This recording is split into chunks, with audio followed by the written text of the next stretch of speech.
तो आज के क्लास में हम लोग जानेंगे कि जो तुर्क शासक था सुबुक्तगीन, उसका बेटा जो महमूद गजनवी था, उसके बारे में हम लोग इस क्लास में जानेंगे। ठीक है, इसमें हम लोग क्या जानेंगे कि जो महमूद गजनवी था उसका पूरा हिस्ट्री जानेंगे।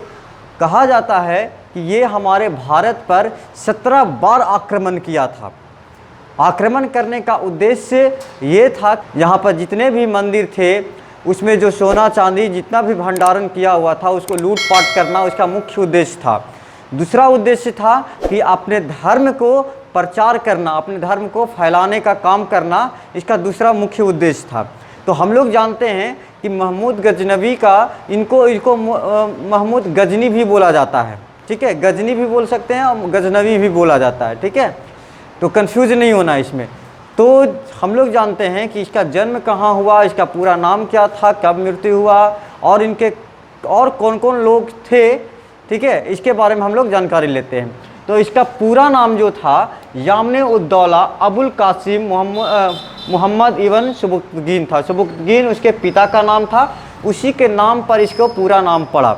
इतना बड़ा नाम है कि बोले में भी आफत है जी, इतना बड़ा। तो इस शॉर्ट में इसको महमूद गजनवी बोला जाता है। ठीक है, इसका पूरा नाम यामने उद्दौला अबुल कासिम मोहम्मद इब्न सुबुक्तगीन है। ठीक है, इसके पिता का नाम सुबुक्तगीन था, इसी के नाम पर इसका नाम पड़ा।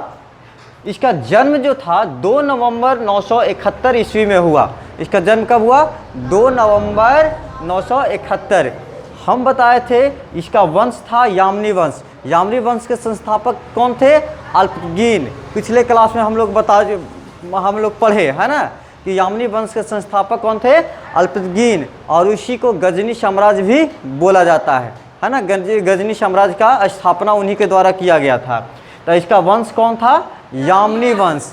कहता है इसका राज्यारोहण का मतलब जब ये सम्राट बना, मतलब ये इसके हाथ में शासन आया है ना, ये मतलब वहाँ का राजा बना। वो कब बना?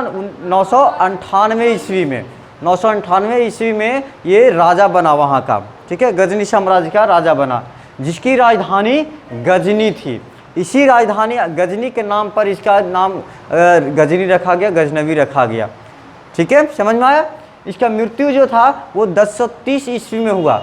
जन्म 971 ईस्वी में, जब वो राजा बना उसे 998 ईस्वी में, और मृत्यु 1030 ईस्वी में होता है। ठीक है, यहाँ तक कोई दिक्कत नहीं ना। तो ये इम्पोर्टेंट पॉइंट होता है, एग्जाम में पूछता है कि महमूद गजनवी का जन्म कब हुआ, तो 2 नवंबर 971। मृत्यु कब हुआ? 1030। ये थोड़ा बहुत कम पूछता है। राज्यारोहण कब हुआ, मतलब कब राजा बना? 998। इसमें इम्पोर्टेंट ये क्वेश्चन होता है कि वो किस वंश का था। ठीक है, यामनी वंश का, वो किस वंश का था, ये इम्पोर्टेंट, बहुत इंपॉर्टेंट क्वेश्चन हो जाता है कि यामनी वंश का ये संस्थापक था। समझ में आ रहा है? ठीक, अब ये तो हमारा इसका जन्म कुंडली निकला, कब जन्म हुआ, कब मर गया। ठीक है, इसके बारे में और इसका डिटेल हम लोग देखते हैं।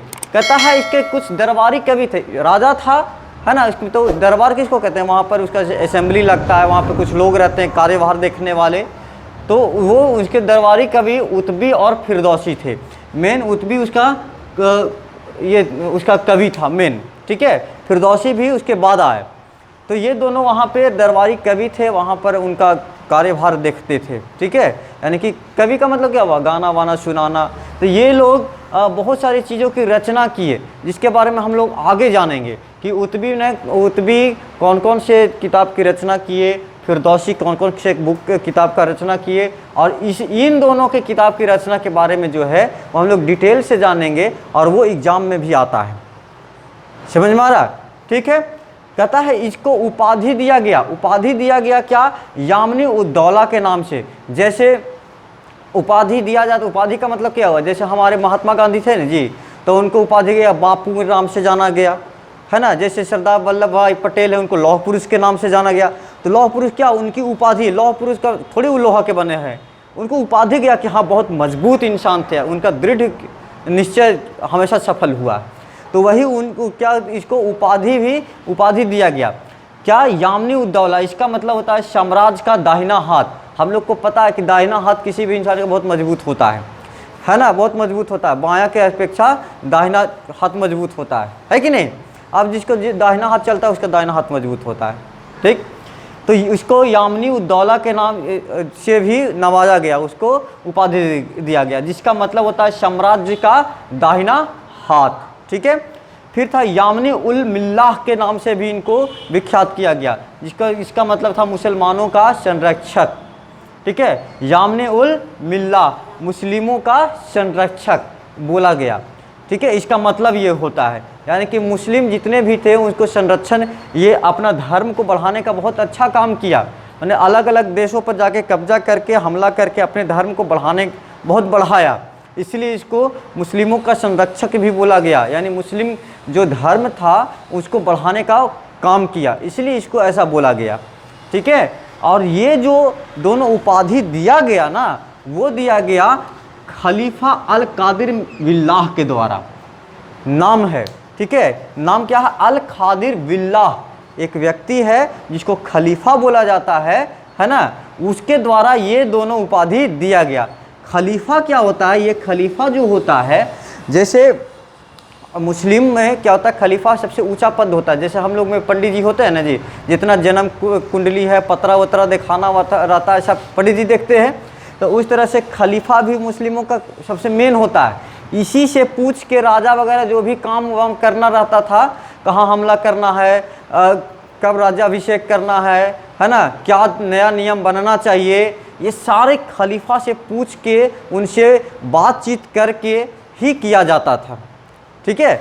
मतलब दरबार में जो दरबारी होते हैं उसमें मेन सलाहकार खलीफा को माना जाता है ना।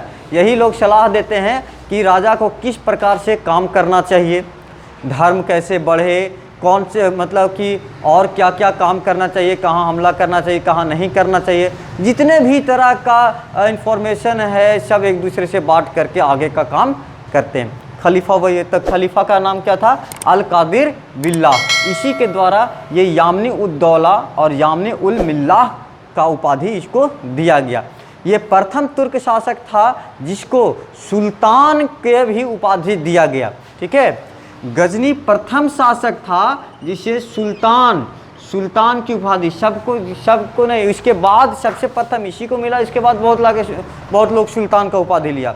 सुल्तान का मतलब होता है पावरफुल इंसान, ठीक है, बहुत ही मतलब उस राज्य का राजा, पावरफुल राजा, उसको सुल्तान बोला गया है ना, जिसको उपाधि दिया गया। प्रथम शासक था, तो क्वेश्चन पूछता है कि प्रथम शासक कौन था जिसे सुल्तान की उपाधि दिया गया? तो महमूद गजनवी को। समझ में आ रहा है? ठीक है, कोई दिक्कत नहीं।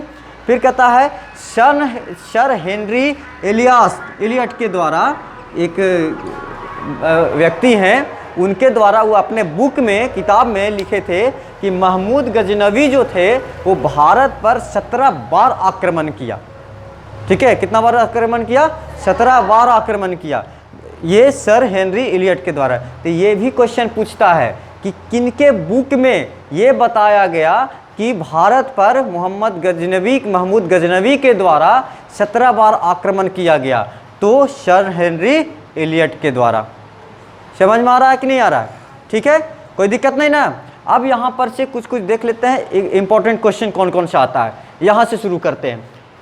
पूरा नाम नहीं पूछता है, नहीं पूछेगा। पिता का नाम पूछेगा कि पिता का नाम क्या था? सुबुक्तगीन। जन्म कब हुआ? 2 नवंबर 971। किस वंश का था? यामनी। ये बहुत इंपॉर्टेंट क्वेश्चन हो जाता है, ठीक है, बहुत इंपॉर्टेंट क्वेश्चन होता है। राज्यारोहण 998 में, और इसकी राजधानी कहाँ थी? गजनी। और मृत्यु क्या हुआ? 1030। तो इसमें से लगभग सब इंपॉर्टेंट क्वेश्चन है, इसको छोड़ के इतना बड़ा नाम नहीं पूछता है, ठीक है, फालतूआ नाम है, ठीक।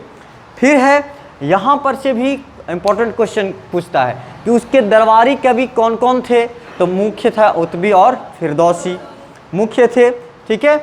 इनको कौन कौन सी उपाधि दिया गया? तो यामनी उद्दौला और यामनी उल मिल्लाह का उपाधि दिया गया। किसके द्वारा उपाधि दिया गया? तो खलीफा अल कादिर बिल्लाह के द्वारा इनको उपाधि दिया गया। प्रथम शासक जिसे सुल्तान की उपाधि दिया गया तो कौन था? महमूद गजनवी, ठीक है, समझ में आया। इसके बाद कौन सा है कि किसके किताब में ये बताया गया कि भारत पर 17 बार आक्रमण किया गया महमूद गजनवी के द्वारा, तो सर हेनरी एलियट के द्वारा। कोई दिक्कत नहीं ना, समझ में आया। अब हम लोग नेक्स्ट क्लास में देखेंगे कि ये जो 17 बार आक्रमण किया गया महमूद गजनवी के द्वारा, तो किन किन जगहों पर ये 17 बार आक्रमण हुआ उसके बारे में हम लोग डिटेल से जानेंगे। ठीक है, समझ में आया। तो इतना हम लोग को याद कर लेना है, ये इंपॉर्टेंट क्वेश्चन है।